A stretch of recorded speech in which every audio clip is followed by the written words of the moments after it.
O cheiro de cera de carnaúba e pó de arroz preenchia a sala. Lídia, pequena, escondida atrás de samambaias, observava sua irmã girar no tapete persa, aplaudida pelos pais. Ela segurava seu boneco de pano, confidente silencioso de uma dor que ninguém via. Cada elogio a Marina era uma facada invisível no coração de Lídia. O bolo simples, os elogios murmurados, a invisibilidade constante. Ela aprendeu cedo o silêncio que corrói a alma, e nunca imaginou que a verdade, escondida por gerações, viria a quebrar o ciclo do desprezo. Prepare-se para descobrir o segredo que mudou tudo, uma revelação que vai abalar a família e a vida de Lídia para sempre. O Caminhos Marcantes está nas principais plataformas de áudio: Spotify, Apple Podcasts, Deezer e YouTube Music. Segue agora na plataforma onde você está ouvindo, porque cada caminho deixa uma marca. O cheiro de cera de carnaúba, misturado ao adocicado do pó de arroz, pairava no ar da sala de estar, um aroma que Lídia viria a associar, por toda a vida, a um tipo específico de anulação. Ela era pequena, talvez tivesse uns 7 anos, e estava sentada no degrau mais baixo da escada de jacarandá, quase invisível atrás do vaso de samambaias. Da sua posição, observava a cena que se desenrolava com uma regularidade quase litúrgica. Sua irmã, Marina, 2 anos mais velha, girava no centro do tapete persa, os cabelos loiros voando ao redor do rosto rosado, enquanto os pais a aplaudiam com uma alegria que Lídia jamais sentiu direcionada a si. "Nossa pequena bailarina!" exclamava a mãe, os olhos brilhando com um fervor que transformava a própria atmosfera do cômodo.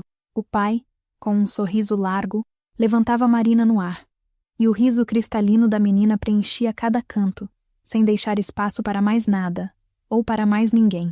Lídia apertava contra o peito um boneco de pano que ela mesma havia costurado, um emaranhado de retalhos coloridos e olhos de botão desalinhados.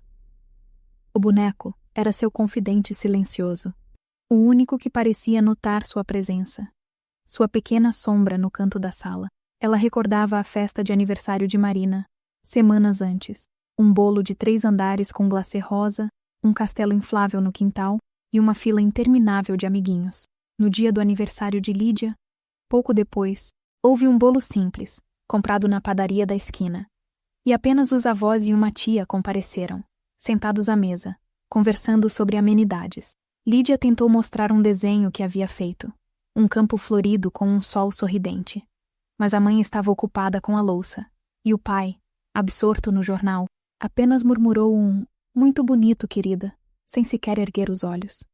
Era uma rotina que se desenhava em nuances, nunca em gestos abertos de rejeição, mas em ausências que eram sentidas como feridas abertas, amadoreno silenciosa de existir em um plano secundário. Os pais de Lídia e Marina, Marta e Ricardo, eram pessoas de bem, trabalhadores e amavam suas filhas. Pelo menos era o que eles diziam, mas esse amor para Lídia parecia ter um filtro invisível, uma barreira translúcida que impedia que o calor chegasse até ela, com a mesma intensidade que chegava a Marina. Marina era o sol, Lídia, a sombra. Marina recebia os primeiros pedaços da torta de maçã, as roupas novas, os elogios na escola. Lídia recebia as sobras, as roupas passadas da irmã e um aceno de cabeça. "Sua irmã é tão talentosa, Lídia. Você deveria se inspirar nela", dizia a mãe, comparando-a sempre, de forma tão casual que parecia apenas um comentário inocente. Mas para Lídia era uma facada, um lembrete constante de seu lugar no mundo. Certa vez, na escola, Lídia escreveu um poema sobre a solidão de uma estrela que nunca conseguia brilhar tão forte quanto as outras no céu. A professora, Dona Clara, elogiou seu trabalho, dizendo que era de uma sensibilidade rara para uma criança de 9 anos. Lídia, com o coração batendo forte de uma esperança, correu para casa, ansiosa para mostrar o poema aos pais. Ela imaginava o pai lendo cada verso, a mãe com os olhos marejados de orgulho, mas ao chegar, encontrou a casa em alvoroço. Marina havia ganhado o primeiro lugar em um concurso de redação sobre Meu Herói.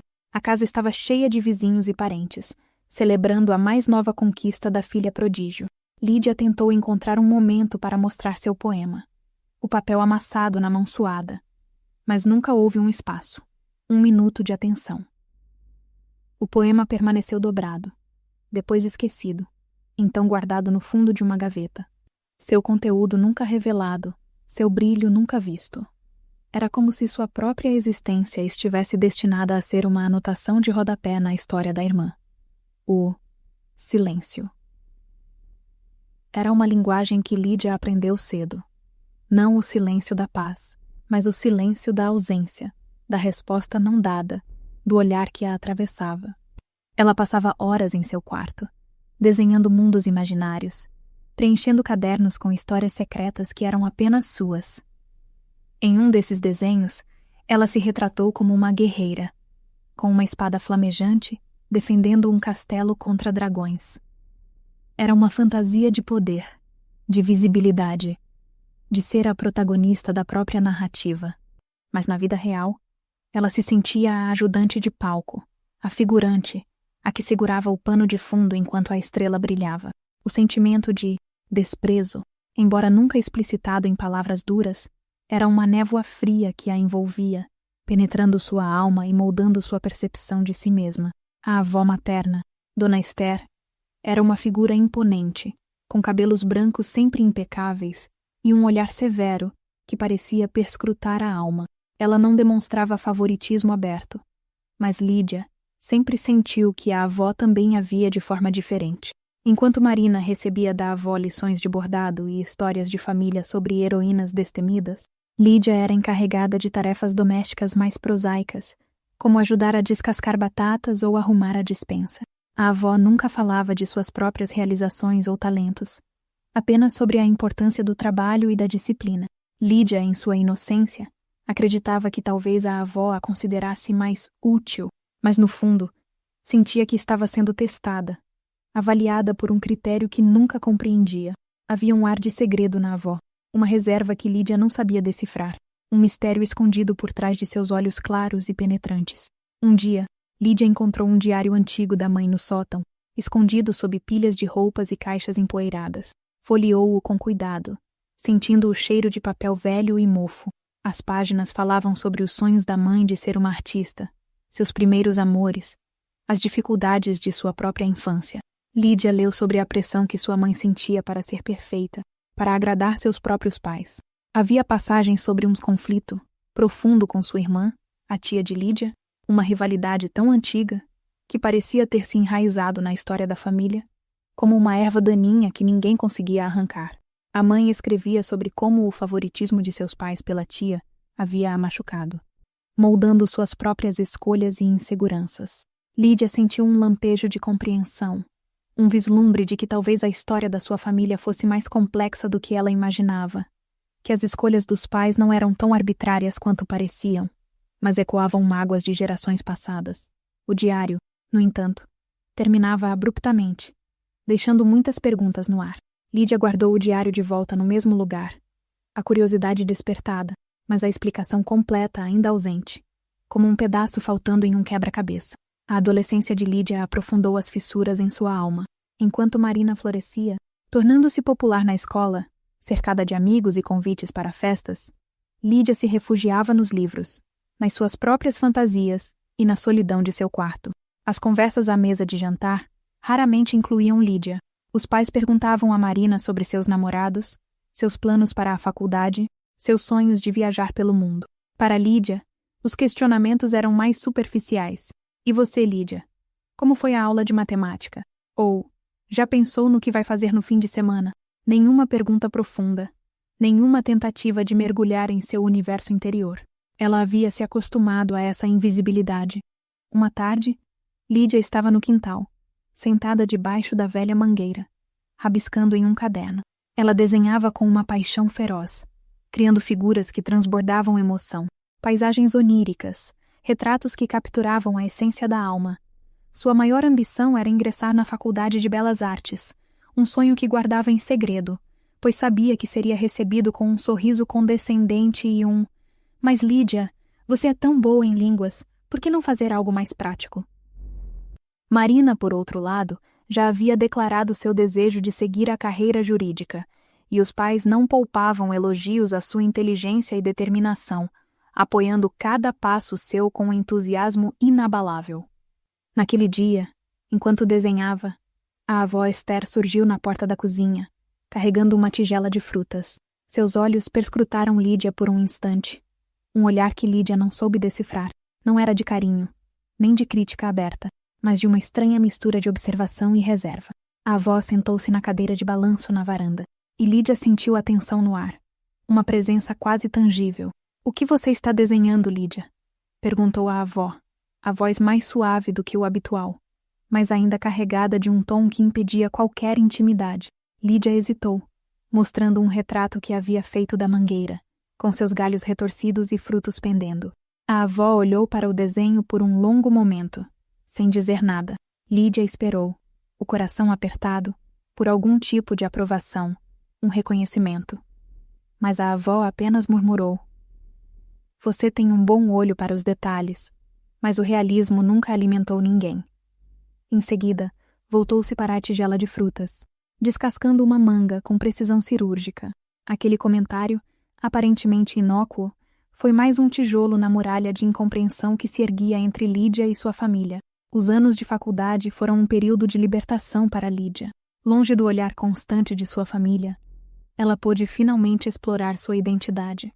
Ela optou por um curso de design gráfico, uma área que, embora não fosse exatamente a arte que sonhava, permitia-lhe usar sua criatividade. Mesmo assim, a sombra de Marina a perseguia. Marina havia se formado em direito com honras, e logo foi contratada por um prestigioso escritório de advocacia. Suas conquistas eram celebradas em jantares de família, cada novo passo profissional, um brinde. Lídia, em seu primeiro emprego em uma agência de publicidade, sentia-se um apêndice. Suas próprias vitórias consideradas menos significativas, menos dignas de comemoração. O desprezo era menos evidente agora.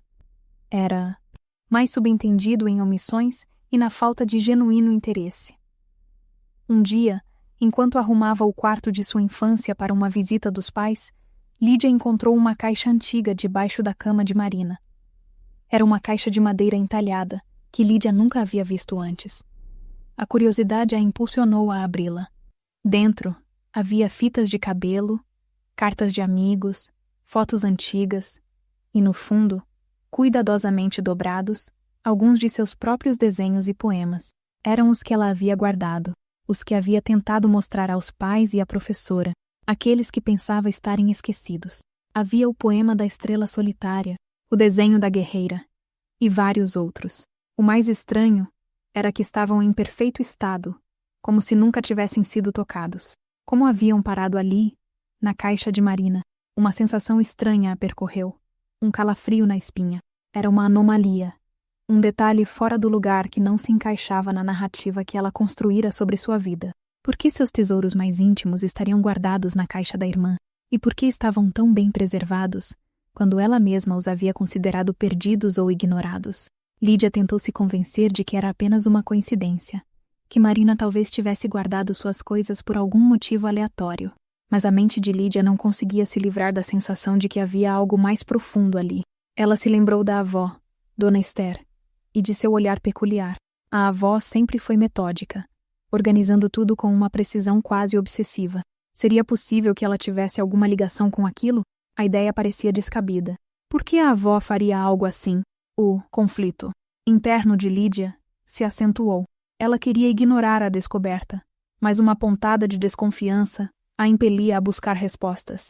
As memórias dos pequenos desprezos, dos silêncios, da dor de ser preterida, começaram a se conectar a essa nova e estranha peça do quebra-cabeça. Não era apenas o favoritismo que a machucava, era a sensação de que algo estava fundamentalmente errado, que havia uma camada oculta de eventos que ela jamais havia percebido. A caixa de madeira se tornou um símbolo, um enigma que a assombrava. Ela não ousou perguntar a Marina ou aos pais sobre os itens. O medo de ser mal interpretada, de parecer ciumenta ou paranoica, era maior do que a necessidade de uma explicação imediata. Então, Lídia guardou a caixa de volta, os desenhos e poemas em seu interior, mas a inquietação permaneceu. Ela começou a observar a dinâmica familiar com um olhar mais crítico, buscando padrões, gestos, palavras que antes passavam despercebidos, uma conversa casual entre os pais sobre a infância delas, um comentário da avó sobre a importância de guiar os filhos no caminho certo, tudo isso agora ganhava um novo peso, uma possível segunda interpretação. Lídia sentia que estava à beira de uma revelação, mas ainda não tinha as ferramentas para desvendá-la. A verdade parecia um fantasma, sussurrando nas sombras, mas nunca se revelando por completo. A vida, que antes era uma série de eventos aleatórios de favoritismo, agora parecia ter um roteiro subjacente, um drama oculto que estava lentamente vindo à tona. Os anos seguintes trouxeram uma distância natural, mas as perguntas de Lídia permaneceram em um canto de sua mente, como brasas adormecidas sob cinzas. Ela se mudou para outra cidade, buscando uma vida independente, longe das sombras do passado. Em seu novo apartamento, sozinha, ela podia ser quem quisesse. Uma artista em ascensão no campo do design, com projetos audaciosos e clientes satisfeitos. Mesmo com o sucesso profissional, havia um vazio, uma necessidade não atendida de validação familiar que a impedia de se sentir plenamente realizada. Ela evitava visitas longas à casa dos pais, as desculpas sempre prontas, pois o ar daquele lugar ainda parecia denso com as memórias de sua invisibilidade. A avó Esther, agora mais idosa e frágil, começou a apresentar sinais de demência. Sua mente, antes tão afiada e controladora, tornava-se um labirinto de memórias fragmentadas e confissões involuntárias. Foi durante uma dessas visitas esporádicas de Lídia que o primeiro fio dessa intrincada teia começou a se desfazer. A mãe havia pedido a Lídia que passasse a noite na casa da avó, pois a cuidadora estava doente. Lídia hesitou, mas a culpa de não ajudar a mãe falou mais alto. Ela se sentiu estranhamente desconfortável na antiga casa da avó, um lugar cheio de antiguidades e uma aura de severidade, mas também de mistérios não resolvidos. Naquela noite, Lídia estava na cozinha, preparando um chá para a avó, quando ouviu um murmúrio vindo da sala. Entrou com cautela, encontrando Dona Esther sentada na poltrona de balanço, os olhos fixos em um ponto invisível, as mãos enrugadas apertando um lenço de linho bordado. Os papéis, onde os escondi, a avó divagava, sua voz fraca. Ela queria mostrar, mas não podia deixar. O ciclo, Lídia sentiu um calafrio. Os papéis. A palavra ressoava com a imagem dos seus desenhos e poemas encontrados na caixa de Marina. Lídia se aproximou devagar. — O que a senhora escondeu, vovó?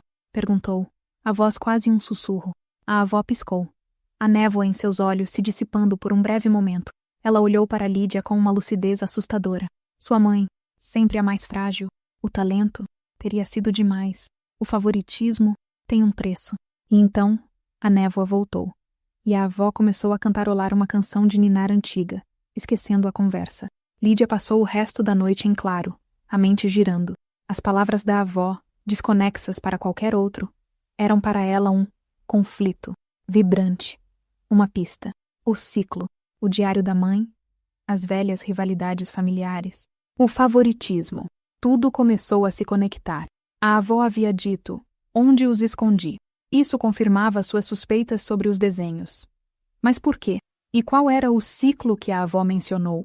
A ideia de que a sua própria mãe havia sido a favorita em sua geração e que isso tinha um preço ressoou profundamente, adicionando uma camada de complexidade que ela não esperava.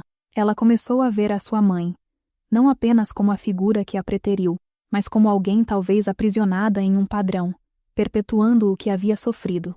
Decidida a investigar, Lídia começou a vasculhar a casa da avó nos dias seguintes. Enquanto a mãe e Marina estavam ocupadas com seus próprios afazeres, ela começou pelo escritório, um lugar que a avó mantinha trancado por anos. Com uma chave reserva que encontrara entre as coisas da mãe, Lídia abriu a porta, revelando um cômodo empoeirado, cheio de livros antigos e documentos. A parede estava forrada de estantes, e o cheiro de papel envelhecido preenchia o ar. Lídia começou a procurar, metódica, seguindo um instinto que a guiava. Ela abria gavetas, vasculhava caixas, sentindo-se uma detetive em sua própria história. No fundo de um armário embutido, escondido por trás de velhos casacos e cobertores de lã, Lídia encontrou uma caixa de metal enferrujada. O coração acelerou. Ao abri-la, descobriu um tesouro de documentos antigos. Cartas amareladas, fotografias em preto e branco de pessoas que ela não conhecia e, seus próprios trabalhos. Não apenas os desenhos e poemas da caixa de Marina, mas muitos outros, que ela pensava ter perdido ao longo dos anos. Havia também cartas, escritas pela avó para a mãe de Lídia, datadas de décadas atrás.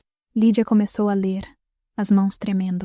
As cartas revelavam um plano meticuloso. A avó aconselhava a mãe a sempre dar mais atenção a Marina, a valorizar suas conquistas, a incentivá-la em detrimento de Lídia. Justificava isso dizendo que Lídia era forte demais, independente demais, e que a fragilidade de Marina precisava de mais amparo e de uma base mais sólida para enfrentar a vida. Mas havia mais. Havia a menção de que Lídia lembrava a avó de sua própria irmã, uma mulher talentosa e ambiciosa que, segundo a avó, havia roubado o afeto de seus pais e as melhores oportunidades em sua juventude. Uma manipulação de gerações. A cada linha, a verdade se desdobrava. Um turbilhão de emoções invadindo Lídia. O desprezo não era arbitrário, era planejado. O favoritismo não era apenas o reflexo do amor parental, mas uma herança de rivalidades e mágoas antigas. A dor em que Lídia carregava não era sua culpa, nem resultado de sua falta de valor. Era um fruto podre de um passado que ela não conhecia, um eco de velhos ciúmes e competições familiares que atravessaram gerações, como um veneno que lentamente se infiltrava nas veias da família. Ela olhou para uma fotografia antiga da avó, uma mulher jovem e bonita, com um olhar determinado. Por trás daquela fachada, Lídia agora via uma mulher ferida, cujas próprias cicatrizes haviam a levado a perpetuar um ciclo de injustiça, tecendo uma complexa teia de mentiras e omissões. O mistério havia sido revelado, mas a compreensão trazia consigo uma nova carga de emoção, preparando-a para um clímax que prometia ser doloroso, mas também libertador. Com os documentos em mãos, Lídia sentiu o peso da verdade. A caixa de metal era um arquivo vivo das manipulações da avó, Dona Esther, e a cada carta, cada anotação, uma nova camada da complexa história de sua família se revelava. A avó, em sua juventude, havia sido preterida por sua própria irmã, uma artista talentosa e carismática que, segundo as cartas de Esther, sempre recebia os elogios e as oportunidades da família, deixando-a em uma sombra semelhante à que Lídia experimentara. Em suas próprias palavras, escritas com uma caligrafia elegante, mas cheia de rancor, Esther descrevia Lídia como a reencarnação da irmã dominadora e Marina como a versão frágil de si mesma, que precisava ser protegida e empurrada para o sucesso. Lídia leu as cartas até o amanhecer, os olhos ardendo, a mente em ebulição. A revelação era um golpe no estômago, mas também uma libertação. O sentimento de desprezo não eram reflexos de sua insuficiência, mas sim o resultado de um plano orquestrado, de uma traição sutil que se estendia por gerações. A avó, movida por seu próprio passado de rivalidade e ressentimento, havia transformado Lídia e Marina em peças de um jogo macabro, manipulando as emoções e percepções dos pais sem que eles sequer percebessem. Ela havia interceptado cartas da escola, escondido trabalhos de arte e até mesmo influenciado a mãe de Lídia a elogiar excessivamente Marina, enquanto minimizava os talentos de Lídia. Tudo sob o pretexto de proteger a mais frágil. A primeira reação de Lídia foi de raiva, uma fúria ardente contra a avó e contra a injustiça que havia corroído sua vida. Mas, à medida que a manhã avançava e o sol surgia no horizonte, trazendo a luz da realidade, a raiva deu lugar a uma compreensão mais profunda. Sua mãe e seu pai não eram vilões cruéis, mas vítimas de uma manipulação tão sutil que se tornou invisível. Eles haviam sido cegados pelo amor e pela crença de que estavam seguindo o melhor caminho, influenciados por uma figura de autoridade que eles reverenciavam.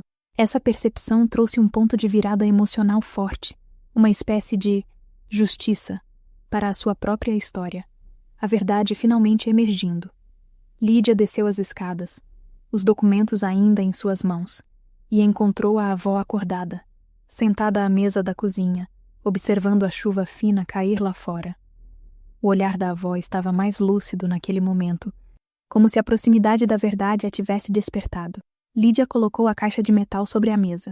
A avó olhou para ela, depois para os papéis, e um tremor percorreu seu corpo. "Você encontrou, não encontrou?", disse a avó. A voz um sussurro rouco, um misto de resignação e alívio. Lídia assentiu, as palavras presas na garganta. Vovó, por que a senhora fez isso? A avó demorou a responder, seus olhos fixos em um ponto distante, como se revivesse cada momento de sua própria dor. Eu não queria que sua mãe sofresse o que eu sofri, começou a avó, a voz embargada. Minha irmã, ela era tão grandiosa. Eu vivia na sombra dela. Meus pais só tinham olhos para ela. Eu jurei que não deixaria isso acontecer com minha filha. Sua mãe é sensível, Lídia. Marina também é.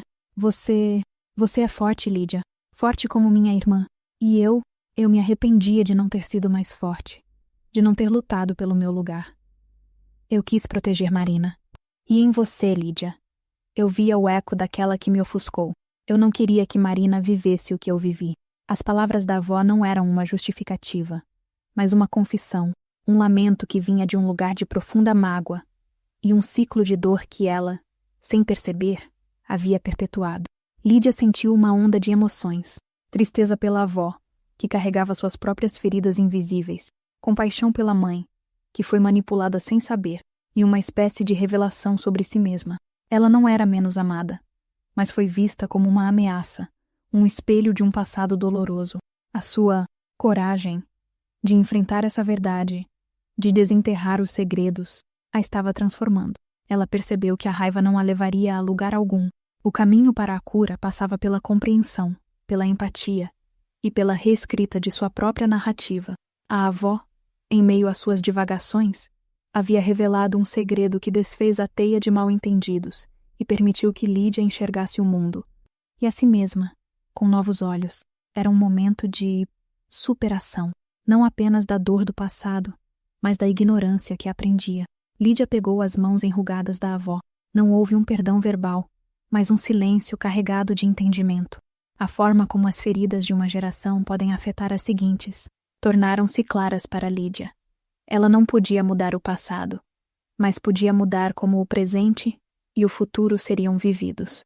A avó, com um olhar que parecia de agradecimento, fechou os olhos, talvez encontrando um pouco de paz na revelação. Aquele momento não era apenas sobre desenterrar um segredo familiar, mas sobre desenterrar a sua própria identidade, a sua própria história, que havia sido ocultada por tanto tempo. Lídia sentiu uma nova força, uma resiliência que antes era obscurecida pela sombra do desprezo. A conversa com a avó, um sussurro de confissões no amanhecer, foi o catalisador para uma transformação profunda na vida de Lídia. Ela havia desvendado o mistério que a atormentava, e com a verdade veio uma clareza que redefiniu sua existência. Ela não era a filha preterida por falta de mérito, mas uma peça em um tabuleiro de mágoas e rivalidades antigas, manipulada por uma avó que, ela mesma, havia sido vítima de um favoritismo cruel. Aquele dia marcou o início de uma nova jornada para Lídia, uma jornada de cura e redescoberta. Lídia decidiu que era hora de enfrentar a verdade com seus pais. Ela os convidou para um almoço em sua casa, na cidade onde morava, um território neutro. O ambiente estava tenso no início, os pais parecendo apreensivos com o convite inesperado. Depois do almoço, Lídia os sentou na sala, exibindo a caixa de metal e os documentos que nela estavam. Com calma e uma serenidade que a surpreendeu, ela contou tudo, desde a descoberta da caixa de Marina até as cartas da avó. A mãe, Marta, pegou as cartas de sua mãe, Dona Esther, e as leu, as lágrimas escorrendo pelo rosto. O pai, Ricardo, sentou-se ao lado dela, a mão em seu ombro, o olhar perdido no vazio. Eu não fazia ideia, a mãe murmurou, a voz embargada pela emoção. Minha mãe sempre me dizia para ter cuidado, para guiar vocês. Ela sempre elogiava a Marina e dizia que Lídia era forte demais para precisar de tanto afeto. Eu achei que era sabedoria de mãe, nunca imaginei que ela nos manipulava. O choque era palpável, a revelação desfazendo anos de crenças e a arquitetura de uma família construída sobre segredos. O pai, com os olhos marejados, olhou para Lídia. Nós falhamos com você, filha. Nós não vimos. Perdoe-nos, por favor. Aquelas palavras, esperadas por tanto tempo, finalmente chegaram, carregadas de uma sinceridade que Lídia jamais havia sentido.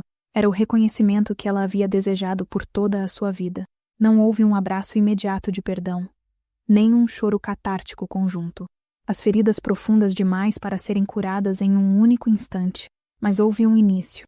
A partir daquele dia, a dinâmica familiar começou a mudar. Os pais de Lídia, chocados com a revelação, iniciaram um processo de reflexão sobre suas próprias ações e o impacto que elas tiveram na vida de Lídia. Começaram a buscar terapia familiar, um passo que Lídia não esperava, mas que a encheu de uma esperança renovada.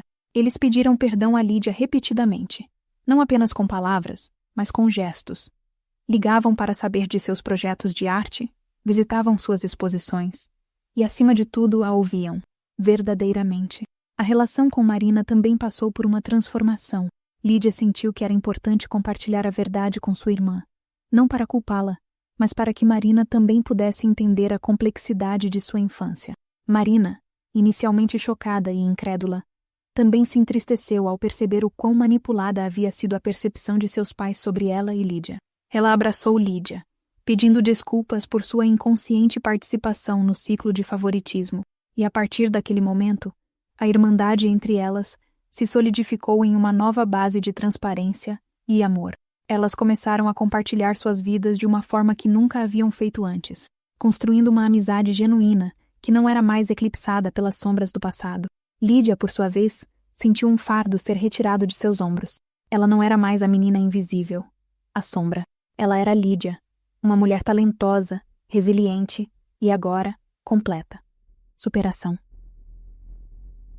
De sua história não foi apenas uma questão de desvendar segredos, mas de construir um novo futuro, onde a verdade e a compreensão substituíam o desprezo e a ignorância.